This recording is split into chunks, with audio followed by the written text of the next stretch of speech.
met because a friend of mine owned a gymnasium, and pretty much every time youth groups full of girls came down, I used to get invited over to go and chat them up and fill in your little black book with numbers. Yeah. And I didn't have Fiona's number. So yeah, the opening line was, "I didn't get your number last time." I was like, okay. And then, well, that's how we first met. Yeah, I don't think it had much to do with.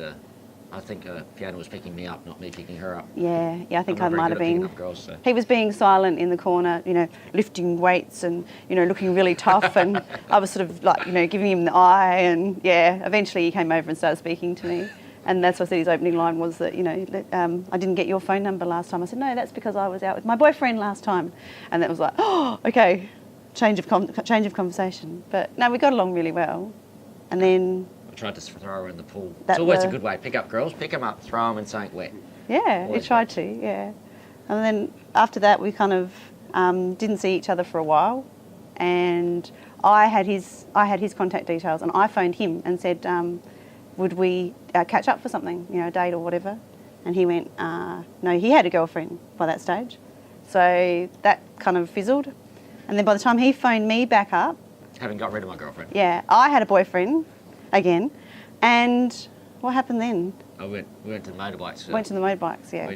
I rang her up and we went to... I used to ride motorbikes, and I took her to a motorbike event which was down where she was. On the beach. There was a beach racing event where the old vintage bikes used to race. And we went to that. That was our first date. So that's when we first met properly. Got to... We kissed. What else did we do? We went out afterwards. We went parking afterwards, yeah. I pretty much saw her every day that week, I think so. No, I knew that would happen.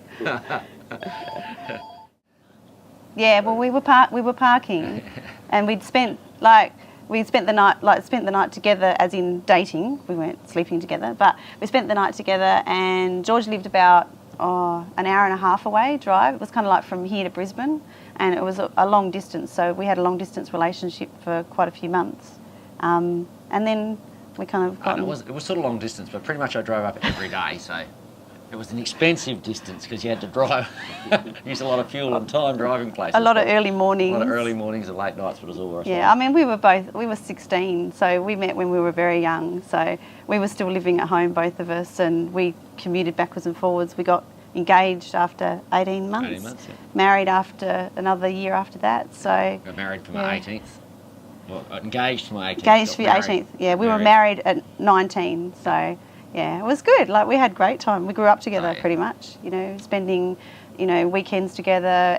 George used to come down in the middle of the week to catch up, and I think we probably knew it was love and we were going to get married right from the very beginning, really. Like, it was only a week or two into the relationship when we were pretty set on staying together. I don't think there was ever we never had a moment where we thought we should break up and have a time apart or anything like that. We were always together. We've only been apart, like we've been together now since we were 16, and we've been apart a maximum of 2 weeks in that whole time. Yeah. And that was only twice. George had some mission work he did for 10 days with some kids from school, and I had 2 babies, but apart from that, we haven't had any time apart, so... And we work together. Holiday together, play together, have toys together, go out fishing together, do everything together. And I haven't got sick of it yet. No, it's good. I mean, like I said, we grew up together, so we kind of have this relationship where we've learnt to work together. We've learnt where our strengths are, each of us, and where we should sort of come together to talk things out because both of us aren't sure. But we kind of respect each other's abilities in particular areas, both in the house, with our kids, with work, everything. So it's worked out really well. We're pretty lucky. We are very lucky. But we're also one of those couples that, we got married young and everyone was saying, oh, you guys shouldn't get married, it'll end in divorce and all the rest of it. And we just knew it was the right thing to do. Like, if we'd missed the opportunity, I think we'd be really sad now if we hadn't kind of gone ahead and made the commitment to be together. Because I think we'd be one of those people that looking back on our lives in our 40s going, oh, well, I did meet this guy when I was 16 and I probably should have married him, but I didn't. And we did.